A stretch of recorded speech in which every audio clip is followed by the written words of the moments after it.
today's big guns. These are weapons that generate and harness powerful explosive forces. This is the M777 howitzer, an important part of the U.S. Army's arsenal. When it fires, the temperatures inside the gun soar to over 4,500 degrees Fahrenheit. Its barrel directs 7,000 times more energy than an AK-47. And its shells travel more than 3 times faster than a Boeing 747.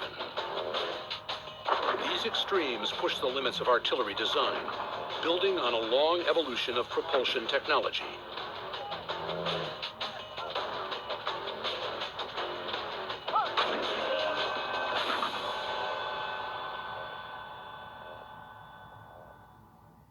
Before artillery, there was the bow and arrow. But the bow was only as powerful as the archer who drew it. There's a limit to how much the human body can pull the bowstring, and also the length of the human arm makes the range and strength of discharge essentially very limited.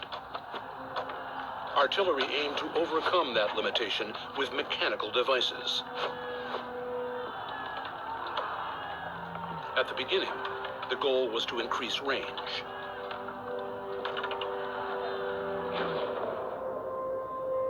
(421 BC). In southern Italy, an ancient Greek force deployed a new kind of weapon against an Italian tribe.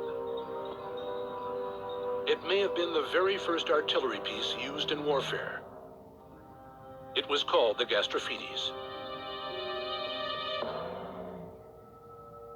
In essence, the Gastrophetes was a mechanical bow that used tension as the power source. Mechanizing a handheld weapon was a way to create more propulsive force than the human arm could generate. A normal bow allows you an effective range of about 150 to 200 meters, and the Gastrophetes probably increased that to about 250 meters. That extra range was vital, especially against enemies that were still using traditional bows. But to shoot something heavier than an arrow, more power was required.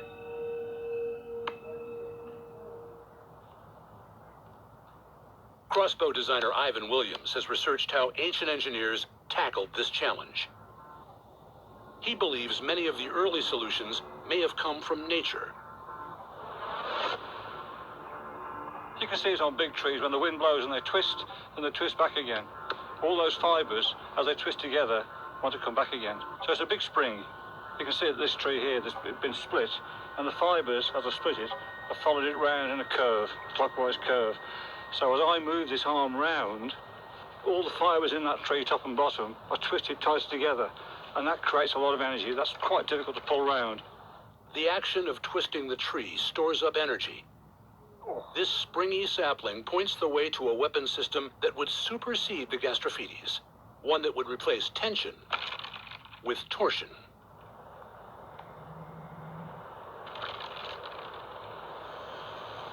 Like the twisting tree, wound rope made from fibers, animal sinew, or even human hair can also generate torsion power. And rope can easily be incorporated into artillery. What you have to do is to crank it round, turn it round, spin it round somehow, rotate it so that you're harnessing that inherent natural force, control it, and then release it at precisely the right moment. The ancient Greeks built and tested various torsion artillery pieces in the 3rd and 4th centuries BC.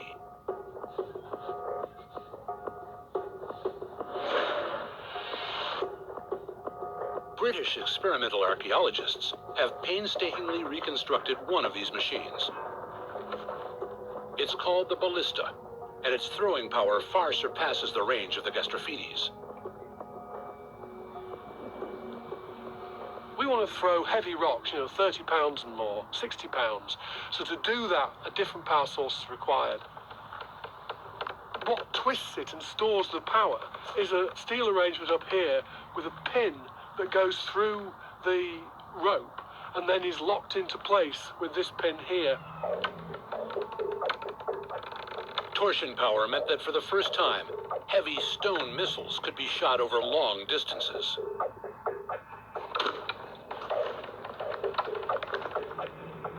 The Greeks invented torsion artillery, but it continued to evolve into Roman times. One of the most striking examples of its use in ancient warfare occurred in the Middle East.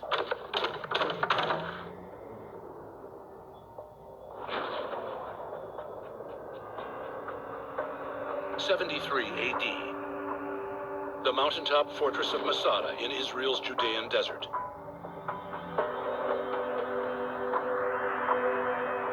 Rome's 10th Legion laid siege to a group of Jewish rebels barricaded in this lofty stronghold, which had previously been fortified by Herod the Great. More than 1,300 feet above the desert floor, Masada appears impregnable. But the Romans were able to build a ramp up to the walls and batter their way in. Key to the success of their assault was their use of torsion artillery. This is a ballista ball that was found here during the excavations, and they were found scattered all over the area. And in large concentrations near the breach in the fortress wall at the top of the ramp. The Roman commander, Flavius Silva, seems to have been using the artillery for a specific purpose: suppressing fire. These weapons are not capable of battering down huge 12 or 13-foot thick walls. They are purely designed to keep people off the top of the walls so that they don't interfere with your siege preparations.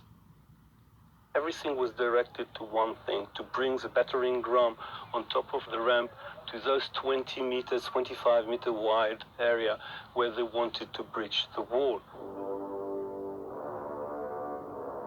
Archaeological evidence suggests that as the huge siege tower and battering ram inched slowly up the ramp, Roman artillery put up a wall of suppressing fire, both from ballistas mounted on the tower itself and from positions at the bottom of the ramp. The tactic worked, and Masada fell. Artillery fire proved its value in siege warfare. But the Romans found other uses for artillery as well. They were able to adapt the use of long-range projectiles to different kinds of fighting as they expanded and defended their empire. Technology reacts to pre-existing need. The Romans are going to be outnumbered everywhere they fight. If they're on the frontiers in Asia or Northwest Europe, the problem that they're going to face is they're going to have tribal armies that have far more combatants. You can harness technology to equal the odds so that one bolt can go through and kill 6, 7, 8, 9 people and make people so scared that they'll flee. Jewish historian Josephus witnessed the deadly force of Roman artillery firsthand. When a pregnant woman was struck in the belly on leaving her house, the unborn child was flung 100 yards. So tremendous was the power of that stone throw. Artillery in the ancient world had a shock and awe value. The very visceral effects of the impact of projectile fire had great demoralizing effect on defenders. The effect was due in part to the impersonality of the attacks. While the dying occurred up close, the long-range strikes put the enemy out of harm's way. Victory no longer depended entirely on hand-to-hand combat. Battlefields and battle tactics were changing.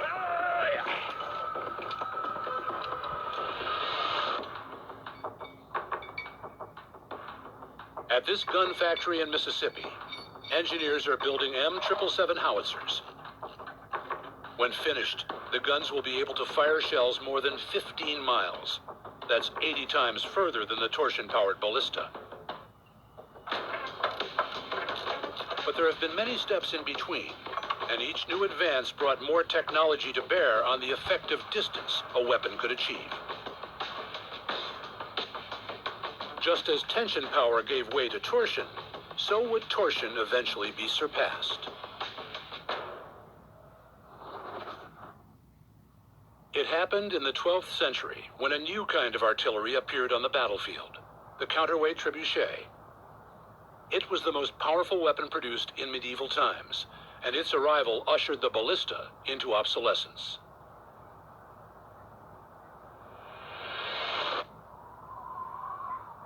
This is Falster Island in Denmark, home of the Medieval Center.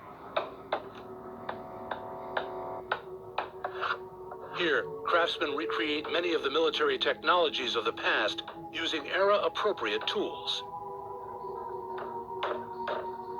Engineering trebuchets is one of their specialties. Believed to have originated in China around 400 BC, the early trebuchet was likely a simple device like this. Soldiers pulled on ropes to propel a missile from a sling. Though its route is unclear, the trebuchet eventually made its way west. Now, when did it come to Europe? That's a real question. We really just don't know. But in the Crusades, we see the true origins of the trebuchet that we know today. The trebuchets used in the Crusades were advanced machines that relied on mechanical counterweights to launch projectiles. It is this impressive 12th century version that experimental archaeologist Peter Vemming decided to build.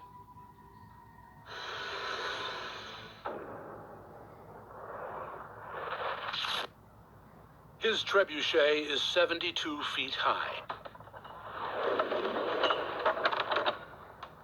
and works by releasing a counterweight that weighs as much as 4 SUVs. When we build a machine like this one, we lack 1,000 years of experience. That's why you call it experimental archaeology. You have to try and try and try. Ja, så må jeg gerne begynde at gå. They also need some heavy lifting to launch it.